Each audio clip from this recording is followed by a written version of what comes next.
Bismillahirrahmanirrahim. Assalamualaikum warahmatullahi wabarakatuh. Selamat datang di channel Algebra Crew. Saya Ahmad Faisal, dosen jurusan Matematika FIPA Universitas Lampung. Pada video kali ini kita akan membahas tentang inferensi logika. Akan kita bagi menjadi dua garis pembicaraan. Yang pertama tentang argumen valid dan invalid, yang kedua tentang metode-metode inferensi. Yang pertama, pengertian dari argumen. Argumen adalah rangkaian kalimat di mana kalimat tersebut terdiri atas hipotesis atau asumsi dan kesimpulan. Jika kita gambarkan dalam suatu bagan seperti ini, jadi ini pernyataan 1, pernyataan 2, dan seterusnya sampai pernyataan N, kemudian ada kesimpulannya. Jadi key, di mana key-nya ini adalah kesimpulannya. Nah, ini yang dimaksud dengan argumen. Jadi terdiri dari dua komponen, yaitu hipotesis-hipotesis dan kesimpulan. Kemudian suatu argumen ini bisa dikatakan valid jika untuk sebarang pernyataan yang disubstitusikan ke dalam hipotesis tersebut benar, dan kesimpulannya juga benar. Artinya apabila hipotesisnya bernilai benar, maka kesimpulannya juga harus bernilai benar. Nah, meskipun semua hipotesis benar, tetapi ada kesimpulan yang salah, maka argumen tersebut dikatakan invalid. Nah, untuk mengecek apakah suatu argumen merupakan kalimat yang valid atau invalid, dapat dilakukan langkah-langkah berikut. Yang pertama, kita tentukan dulu mana yang merupakan hipotesis-hipotesisnya dan mana yang kesimpulan dari kalimat tersebut. Kemudian kita buat tabel kebenaran untuk semua hipotesis dan kesimpulannya. Nah, untuk kaidah membuat tabel kebenaran, Anda bisa melihat video yang berjudul tabel kebenaran. Kemudian kita cari baris kritis. Yang dimaksud dengan baris kritis pada tabel kebenaran tersebut adalah baris dengan semua hipotesisnya bernilai benar. Jadi hipotesis-hipotesis yang kita cari nilai kebenarannya, apabila pada baris-baris itu ada yang bernilai benar, itu yang kita sebut dengan baris kritis. Kemudian dalam baris kritis tersebut, kita lihat apakah kesimpulannya juga bernilai benar. Jika kesimpulannya bernilai benar, maka kita simpulkan argumen tersebut, kita katakan valid. Sebaliknya, jika ada yang tidak benar pada kesimpulannya, pada posisi di baris kritis tersebut, maka argumennya kita katakan invalid. Contoh, kita akan periksa apakah argumen berikut valid atau invalid.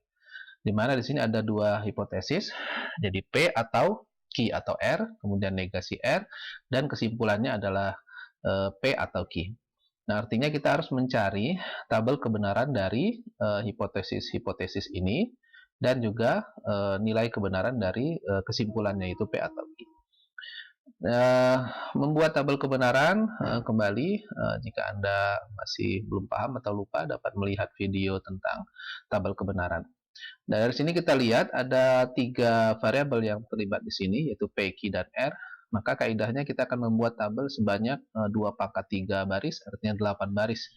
Di mana kita membuatnya nilai P, Q, R, kemudian kita cari semua nilai kebenaran dari P atau Q atau R dan negasi R, dan kita cari juga nilai kebenaran dari P atau Q. Artinya ini akan untuk mempermudah kita melihat mencari baris kritisnya, kita buat penomoran di sini. Kemudian kita letakkan P, Q, dan R. Kemudian kaidahnya P kita bagi 2, bernilai benar 4, S-nya 4, kemudian Q-nya kita bagi 2 lagi, benar-benar salah-salah, benar-benar salah-salah, baru R-nya kita selang-seling lagi, benar-salah, benar-salah, benar-salah, benar-salah. Nah, nilai Q atau R, ini kembali kita ingatkan, akan bernilai salah apabila kedua-duanya bernilai salah. Nah, selainnya bernilai benar. Maka kita cukup melihat pada kolom Q dan R, apabila ada yang benar, ini ya, ini benar, benar, benar, maka benar nilainya. Nah, ini salah atau salah, nilainya salah. Ini benar, ada benar, maka ini akan bernilai benar, salah atau salah, nilainya salah. Setelah kita dapat nilai Q atau R, maka baru kita bisa mencari hipotesis yang pertama. Ini hipotesis yang pertama pada soal tadi, yaitu P atau Q atau R. Jadi kolom yang pertama dengan kolom yang keempat, ini sama ya. kita cukup melihat apakah ada yang salah satu benar, ini benar, benar, benar, ini benar, ini benar, kemudian ini benar, benar, dan ini salah atau salah. Artinya yang salah hanya pada baris ke-8, sisanya benar semua nilainya. Kemudian hipotesis yang kedua, itu tadi kalimatnya adalah negasi R, artinya tidak R, artinya kalau benar R-nya benar, maka negasi R-nya salah. Jadi ini selang-seling, salah benar, salah benar, salah benar, salah benar. Nah dari sini, kemudian kita cari nilai dari kesimpulannya, P atau Q. P atau Q, lihat salah satunya, ini benar, benar, ada benar, benar, benar, benar. Nah, ini baris ke-7, ke-8, salah, salah. Salah atau salah, salah atau salah, sehingga yang salah hanya baris ke-7 dan ke-8. Nah, kemudian langkah yang kedua, setelah membuat tabel kebenaran dari semua hipotesis dan kesimpulannya, maka kita cari baris kritis pada tabel ini.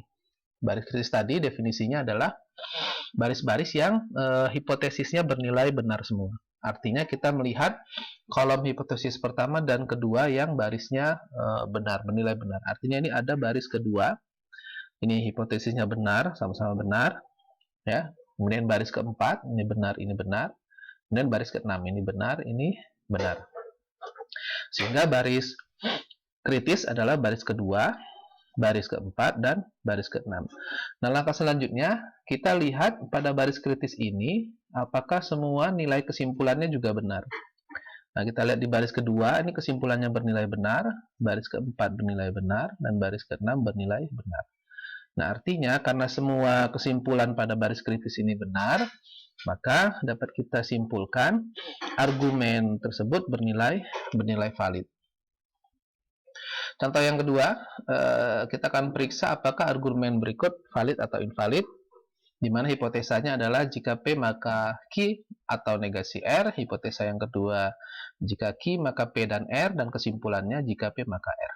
Artinya sama seperti pada contoh 1 tadi, kita akan mencari tabel kebenaran dari semua hipotesa dan kesimpulan ini.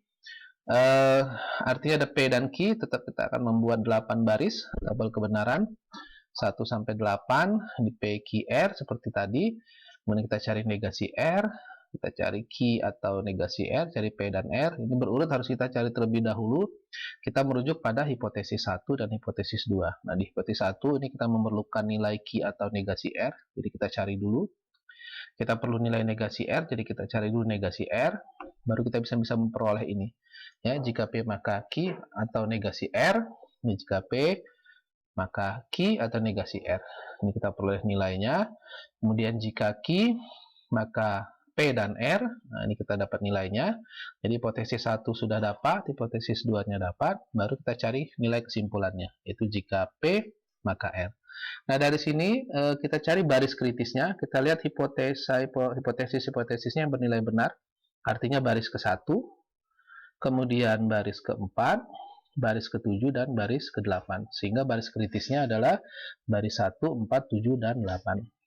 Kemudian kita lihat pada bagian kesimpulannya apakah bernilai benar semua. Ya, ini ada benar, nah ini ternyata ada yang salah, ini benar dan benar. Nah, karena terdapat pada baris kritis ada yang salah, maka dapat kita simpulkan argumen ini ya bernilai invalid ya, atau tidak valid. Nah, selanjutnya untuk mengecek apakah suatu argumen itu valid atau invalid, kita juga bisa menggunakan cara lain, yaitu dengan menggunakan metode-metode inferensi. Di mana metode-metode inferensi ini adalah metode suatu argumen juga, yang argumennya sudah terbukti bernilai valid, sehingga bisa kita gunakan untuk mengecek suatu argumen valid atau invalid. Yang pertama, kita sebut dengan penyederhanaan konjungtif. Artinya kalau kita punya hipotesis P dan Q, maka bisa kita simpulkan P atau cukup kita simpulkan Q. Ya, kemudian metode yang kedua, ini kita sebut modus ponens. Jadi jika hipotesisnya jika P maka Q, kemudian P, hipotesisnya ada 2, maka kesimpulannya Q. Argumen ini valid ya, argumen valid. Anda bisa mengecek kembali dengan cara yang tadi menggunakan tabel kebenaran, maka nanti akan terlihat argumennya ternyata valid. Contoh, jika digit terakhir suatu bilangan adalah 0, maka bilangan tersebut habis dibagi 10. digit terakhir bilangan 1470 adalah 0. Nah, ini bisa kita lihat, ini kalau kita tuliskan dalam notasi simbolnya, simbol logikanya, maka ini adalah P, pernyataan P ya, adalah bilangan, digit terakhirnya adalah 0, kemudian Q, bilangan tersebut habis dibagi 10, ya, jika P maka Q, kemudian P, digit terakhir bilangan 1470 adalah 0. Maka kesimpulannya adalah Q, ya, 1470 habis dibagi 10. Kemudian metode yang berikutnya adalah modus Tholen. Jadi hipotesisnya jika P maka Q, kemudian tidak Q atau negasi Q, maka kesimpulannya negasi P. Contohnya, jika X bilangan genap, maka X habis dibagi 2. Kemudian bilangan X tidak habis dibagi 2. Maka kesimpulannya X bukan bilangan genap. Berikutnya, penambahan disjungtif. Jadi apabila kita punya pernyataan P, maka bisa kita simpulkan dengan menambahkan P atau Q. Begitu juga dengan pernyataan Q, hipotesisnya, maka bisa kita tambahkan dengan P atau Q. Contoh, Dewi menyukai pelajaran matematika. Maka bisa kita simpulkan Dewi menyukai pelajaran matematika atau kimia. Kemudian penyederhanaan konjungtif P dan Q, ini kesimpulannya P dan Q, kesimpulannya Q. 2 adalah bilangan prima dan bilangan genap, maka 2 adalah bilangan prima, ya. Atau bisa juga kita simpulkan 2 adalah bilangan genap. Jadi salah satu kita ambil. Kemudian silogisme disjungtif, hipotesisnya P atau Q, negasi P, maka kesimpulannya Q. P atau Q, tidak Q, maka kesimpulannya P. Ini sangat sederhana, bisa kita pahami. Jika P maka Q, ternyata tidak P, ya maka berarti artinya Q, gitu ya. P atau Q, tidak Q, maka kesimpulannya P. Contoh ya, kunci kamarku ada di sakuku atau tertinggal di rumah. Nah, ternyata hipotesisnya yang kedua, kunci kamarku tidak ada di sakuku. Ya berarti tertinggal di rumah. Kemudian silogisme hipotesis, hipotesisnya jika P maka Q, jika Q maka R, maka kesimpulannya jika P maka R. Ya, jika 18.486 habis dibagi 18, maka 18.486 habis dibagi 9. Nah, jika 18.486 habis dibagi 9, maka jumlah digit 18.486 habis dibagi 9. Artinya, ini jika P maka Q, jika Q maka R, maka kesimpulannya jika P maka R. Kemudian metode yang berikutnya kita sebut dilema. Ini antara pilihan. Jika P atau Q, ini hipotesis yang pertama. Hipotesis yang kedua, jika P maka R, jika Q maka R. Nah, maka kesimpulannya adalah R. Ya. Jadi ada dua pilihan, P atau Q. Jika P, maka akibatnya R. Jika Q, akibatnya R. Ya berarti kesimpulannya ya apapun pilihannya, mau P atau Q, maka kesimpulannya adalah R. Ya, nanti malam ayah mengajak saya bermain game atau makan malam di restoran. Nah, jika ayah mengajak saya bermain game, maka saya akan senang. Jika ayah mengajak saya makan malam di restoran, maka saya akan senang. Jadi apapun pilihannya, kesimpulannya adalah saya akan senang. Kemudian konjungsi, pernyataan hipotesisnya P, hipotesis kedua Q, kesimpulannya P dan Q. Oke, contoh kita akan melihat mencari suatu kesimpulan dari beberapa hipotesis dengan menggunakan metode inferensi. Misal kita punya contoh, pada suatu hari Anda hendak pergi ke kampus dan baru sadar bahwa Anda tidak memakai kacamata. Ada beberapa fakta yang Anda pastikan kebenarannya. Ini ada hipotesis-hipotesis A, B, C, D, E, F. Jika kacamataku ada di meja dapur, maka aku pasti sudah melihatnya ketika sarapan pagi. Saya membaca koran di ruang tamu atau saya membacanya di dapur. Hipotesis yang ketiga, jika saya membaca koran di ruang tamu, maka pastilah kacamata kuletakkan di meja tamu. Saya tidak melihat kacamataku pada waktu sarapan pagi. Yang E, jika saya membaca buku di ranjang, maka kacamata kuletakkan di meja samping ranjang. Kemudian yang F, jika saya membaca koran di dapur, maka kacamataku ada di meja dapur. Nah, maka berdasarkan fakta-fakta ini, ya, yang sudah kita pastikan kebenarannya, Maka berdasarkan fakta-fakta tersebut, tentukan di mana letak kacamata Anda.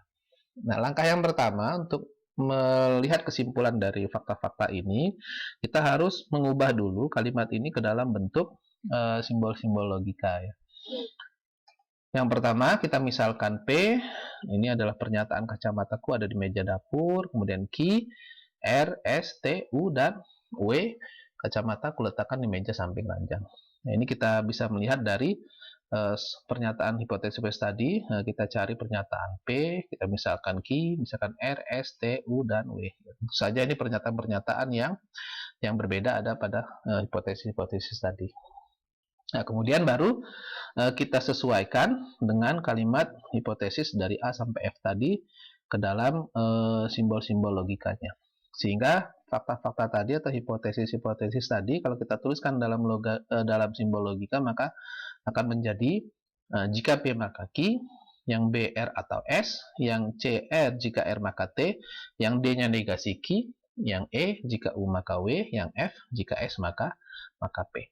Nah, dari sini kita akan mencari kesimpulannya ya, akan mencari kesimpulannya. Contohnya ini hipotesis yang pertama, kedua, ketiga, keempat, kelima, keenam, maka kesimpulannya apa? Nah, untuk mencari kesimpulannya kita akan menggunakan metode-metode inferensi logika tadi. Yang pertama, bisa kita lihat satu persatu, ya, A dan B dulu, ya, atau kita bisa melihat kira-kira mana yang sesuai yang bisa digunakan, metode inferensi yang bisa digunakan. Jadi tidak harus berurutan. Ya. Nah, dalam hal ini, yang pertama akan kita lihat yang satu, ya, kita akan melihat fakta A dan fakta D. Ini kita bisa gunakan modus Tholen. Ya, jika P maka Q dan tidak Q. Nah, jika P maka Q tidak Q berarti tidak P kesimpulannya. Kemudian setelah dapat kesimpulan satu, nah kesimpulan satu ini kita posisikan sebagai hipotesis yang baru.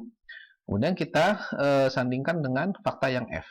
Jadi fakta F, kesimpulan satu, jika S maka P dan tidak P, maka kita bisa menggunakan modus Tholen. Ya, jika S maka P, tidak P maka tidak S. Nah, ini menjadi kesimpulan yang kedua. Berikutnya, kesimpulan yang kedua, ini kita sandingkan dengan fakta yang B. Artinya fakta yang sudah digunakan tidak perlu lagi kita periksa. Jadi kesimpulan yang kedua kita sandingkan dengan fakta B, R atau S, tidak S. Ya, berarti kesimpulannya R. Nah, ini kesimpulan yang ketiga, terakhir kita sandingkan dengan fakta yang C. Ya, jika R maka T, kemudian menggunakan kesimpulan 3 R, maka dengan menggunakan modus Tholen kita dapat kesimpulan T. Maka kesimpulannya adalah T, di mana T tadi adalah pernyataan kacamata ada di meja tamu.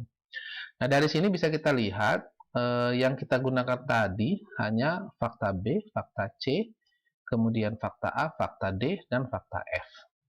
Nah, mengapa fakta yang E tidak kita gunakan?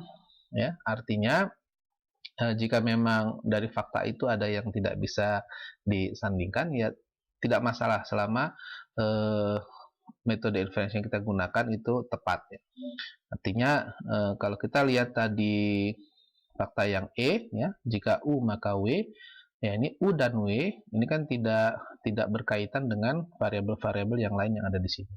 Ya, di sini ada P, ada Q, ada R, ada S, di sini ada R, ada T, di sini ada S, ada P. Jadi ini saling berkaitan antara A, B, C, D, dan F. Ini bisa kita kaitkan dengan metode-metode inferensi logika tadi. Sedangkan yang U, walaupun tidak digunakan, tidak masalah.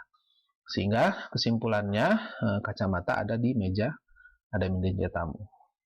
Oke, baik. Berikut referensi yang saya gunakan, yaitu Charles E. Roberts Jr. Ini 2015 dengan judul Introduction to Mathematical Proof, A Transition to Advanced Mathematics, Taylor and Francis Group LLC. Kemudian referensi yang kedua, ini Jong-Jack Xiang tahun 2002, Matematika Diskrit dan Aplikasinya pada Ilmu Komputer, penerbit Andi Yogyakarta. Terima kasih atas waktunya. Mohon maaf apabila banyak kekurangan, kritik dan saran serta pertanyaan dapat Anda tuliskan pada kolom komentar. Sampai berjumpa kembali di video-video berikutnya. Wassalamualaikum warahmatullahi wabarakatuh.